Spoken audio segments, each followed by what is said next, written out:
Balcony বাগানে আজকে কিছু নতুন গাছ দেখতে পাচ্ছেন, এগুলো বাড়ি থেকে আনা হয়েছে।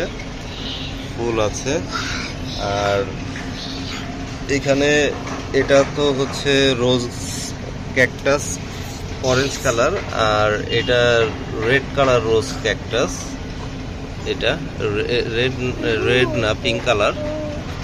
আর এটা কলাবতী গাছ, দেখেন কত ফুল আছে মাশাআল্লাহ। আর এটা একটা খেজুর গাছ, খেজুর খেয়ে রোজার সময় কি করা হয়েছিল। পেঁপে গাছও আছে, এখানে তুলসী গাছও আছে। তারপরে এই যে ইনডোর প্ল্যান্ট আছে, এই যে একটা গাছ আছে এখানে। এটা আমরা কিছুদিন আগে রিপ্ল্যান্ট করেছিলাম।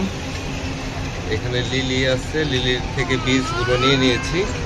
আর এখানে একটা চুই ঝালের সেই চুই গাছ আছে। আমরা এখন মাটিটা প্রিপেয়ার করবো। এখানে রজনীগন্ধা গাছ অনেক আগে বুনেছিলাম, ফুল হয়নি এটায়। আর এই লিলিগুলোও বুনে দিব। তো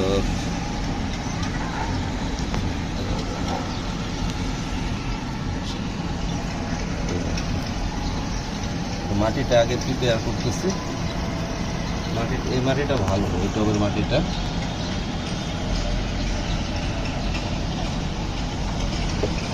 এখানে যে ইট দিতে হবে, যেখানে ছিদ্র আছে টবের। তারপরে একটু মাটিও দিয়ে দিই যাতে এটা না নড়ে। এরপরে আমি মাটিটা প্রিপেয়ার করতেছি। মাটিটা খুবই ভালো, ঝুরঝুরা। এখানে হচ্ছে জৈব সার আছে, জৈব সারটা মেনলি মিক্স করার জন্য মাটিটা ঢেলেছি। এখানে কিছু মাটি সহ জৈব সারটা মিক্স করা হয়েছিল।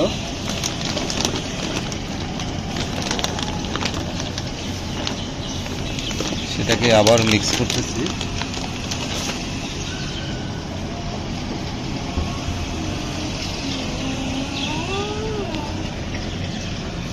আগের মাটিতে যেটা ছিল কিছু ঘাসের বীজ ছিল, এটা কারণে ঘাস গজাচ্ছে, কিছুদিন পর পর তুলে দিতে হচ্ছে।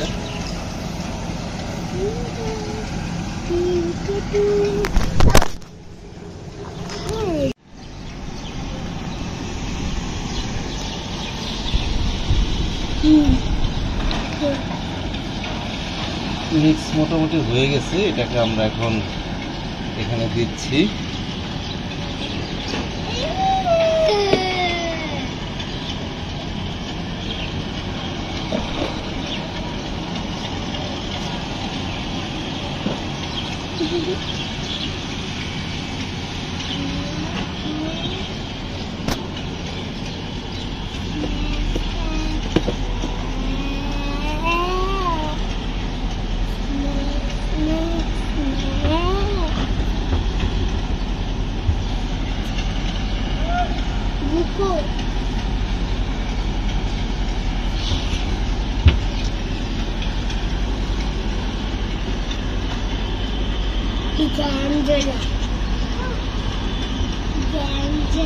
আচ্ছা, এখন মোটামুটি মাটি দেওয়া হয়ে গেছে। এখন আমরা এখানে আমাদের গাছগুলো বুনে দিব।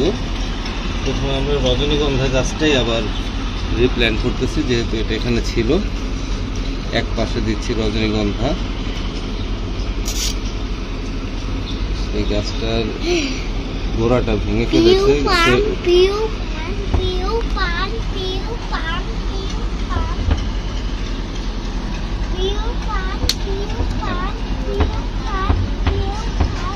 এটা দেখি তো, এটা ডালটা বুনে, এটা ডালটা বাঁচে কিনা। রজনীগন্ধার বাল্ব থেকে হয়।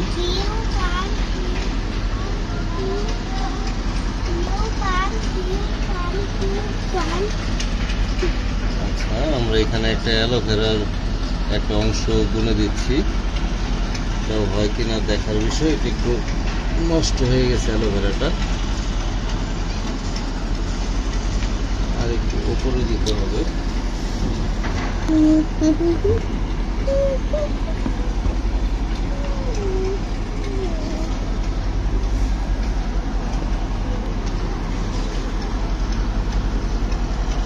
হয়ে গেছে বুনা। এখন আমরা এই লিলিটা বুনবো। এটা অরেঞ্জ কালারের লিলি হয় এটাতে। একটু মাঝামাঝি বুনে দিচ্ছি, যে এটা থেকে যদি শিকড় এবং নতুন নতুন করে বাল্ব হয়। আমরা যে রেইন লিলির বীজগুলো তুলেছিলাম, একটু আগে একটা ভিডিও করেছিলাম, সেই রেইন লিলির বীজও কিছু বুনে দিলাম। তো কমপ্লিট হয়ে গেল আমাদের ইয়াটা, এই টবে নতুন করে মাটিটা অ্যাডজাস্ট করানো। আমার চ্যানেলটা সাবস্ক্রাইব করে রাখবেন আর পেজটাও ফলো করে রাখবেন। আমি এখানে আপডেটগুলো দিব গাছগুলোর পরে কেমন হলো। ধন্যবাদ।